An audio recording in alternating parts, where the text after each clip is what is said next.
മര്യാദകളാണ് അങ്ങ് കാണിക്കുന്നത്. അങ്ങേക്ക് മനസ്സിലാവേണ്ടതില്ലേ ഇത് അങ്ങയുടെ KPCC യോഗം അല്ലല്ലോ. ഹരിപ്പാട് മുട്ടത്ത് കല്യാണ സദ്യക്കിടെ കൂട്ടയടി, രണ്ടാമത് പപ്പടം ചോദിച്ചതിന് ചൊല്ലിയായിരുന്നു ഈ തർക്കമുണ്ടായത് എന്നാണ് പോലീസ് പറയുന്നത്.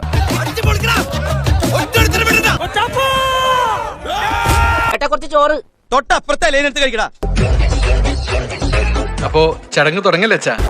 2010 പ്രളയത്തിൽ വീടുകൾ നഷ്ടപ്പെട്ടതിന് ശേഷം ഏകദേശം 100 കണക്കിന് ആദിവാസികൾ ടാർ ഷീറ്റ് അടിച്ച് ടർപ്പായി അടിച്ച് ആകെ പ്രശ്നമാവും അല്ലേ? കുറച്ച് പ്രശ്നമാണ്, പക്ഷെ പ്രശ്നമല്ല പറയുന്നതറിയോ, ഞങ്ങൾ ചൂട് കാരണം രാത്രിയാകുമ്പോൾ പുറത്തിറങ്ങി കിടക്കും. ഞങ്ങൾ അവിടെ കിടക്കുമ്പോൾ ഞങ്ങൾക്ക് പേടിയാണ്, എപ്പോഴാണ് ആന വരില്ല. പറയാനുണ്ട് സാറേ, പക്ഷെ പറ്റിക്കാൻ വേണ്ടിയിട്ടാണെങ്കിലും ആരോട് ഇങ്ങനെയൊന്നും പറയണമെന്ന് പറയണം. കുടിവെള്ളം പോലും കിട്ടാൻ കോടതിയിൽ പോകേണ്ടി വന്ന ആദിവാസി സമൂഹം ഈ പിണറായി വിജയന്റെ കാലത്ത് 4.5 ലക്ഷം വീട് 5 വർഷത്തെ കാലയളവിനുള്ളിൽ പണിതു കൊടുത്ത ഗവൺമെന്റാണ് ഉമ്മൻചാണ്ടി ഗവൺമെന്റ്. 10 വർഷമായിട്ട് 4 ലക്ഷത്തിലേക്ക് എത്താൻ പറ്റിയിട്ടില്ല. ഇത്ര ഓപ്പണായി സംസാരിക്കുന്ന ആളെ ആദ്യമായിട്ട് കാണാൻ.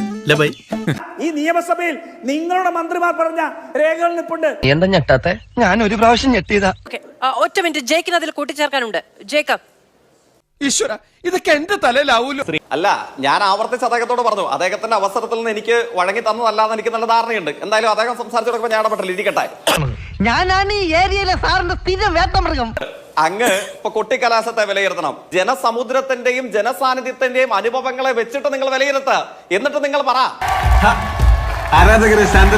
ജനങ്ങൾക്ക് കൂടുതൽ മനസ്സിലാക്കുന്ന തരത്തിൽ അങ്ങോട്ടും ഇങ്ങോട്ടും കയറി പറഞ്ഞില്ലാതാക്കാതിരിക്കുകയാണ് നല്ലത്. ഇങ്ങനത്തെ എന്തൊക്കെയോ ഹോബികളാണ്. ശ്രീ ജെക്സി തോമസ്, ഇപ്പോ നിങ്ങളുടെ തന്നെ മന്ത്രി വ്യക്തമാക്കിയതുപോലെ KT ജലീൽ അന്ന് നിയമസഭയിൽ വ്യക്തമാക്കിയ കണക്കാണ് പറഞ്ഞത് അദ്ദേഹം. ശരി, രാവിലെ പുട്ടാന്നല്ലയോ കഴിച്ചേ? അതെ, എങ്ങനെ മനസ്സിലായി?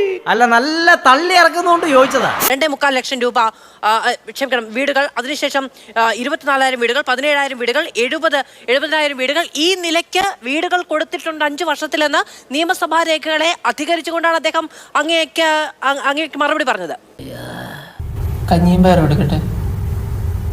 ഇത്രയുള്ളൂ, അങ്ങ് മനസ്സിലാക്കേണ്ടത് ഇത്രയുള്ളൂ. ഇപ്പൊ തിരുവനന്തപുരം മെട്രോയെ സംബന്ധിച്ച് കഴിഞ്ഞ ദിവസം ഒരു ചർച്ച നടന്നു. നിയമസഭയിൽ ഇദ്ദേഹത്തിന്റെ സഹപ്രവർത്തകൻ എഴുന്നേറ്റെന്ന് പറഞ്ഞു അത് തറക്കല്ലിട്ടത് ഞങ്ങളുടെ നേതാവാണെന്നുള്ളത്. തിരുവനന്തപുരം മെട്രോയെ സംബന്ധിച്ച് അങ്ങേക്കറിയാലോ, അങ്ങയുടെ സ്റ്റുഡിയോയിൽ നിന്ന് 40 കിലോമീറ്റർ സഞ്ചരിച്ചാൽ അതിന്റെ നിർദ്ദിഷ്ട സ്ഥലത്ത് വേണമെങ്കിൽ എത്താൻ കഴിയുമായിരിക്കും. എന്തിനാ കത്തിയെടുക്കുന്നേ? ഇങ്ങനെ അർത്ഥ കൊല്ലുന്നതിന് പകരം ഒറ്റ കുത്തിന് ചാവാൻ. കേരളത്തിലെ ഇടതുപക്ഷം എന്ത് അഭിമാനകരമായ കാര്യം നിർവഹിച്ചാലും അതിന്റെ തറക്കല്ലിട്ടത് ഞങ്ങളാണ്, അതിന്റെ ആശയം ഞങ്ങളുടേതാണ്. ഇങ്ങനെ പറയണമെന്നില്ല. ഇമാതിരി ഏർപ്പാടാണ് ഇവർ പറഞ്ഞുകൊണ്ടിരിക്കുന്നത്. എന്നാ ഉമ്മനങ്ങ് ചെല്ല.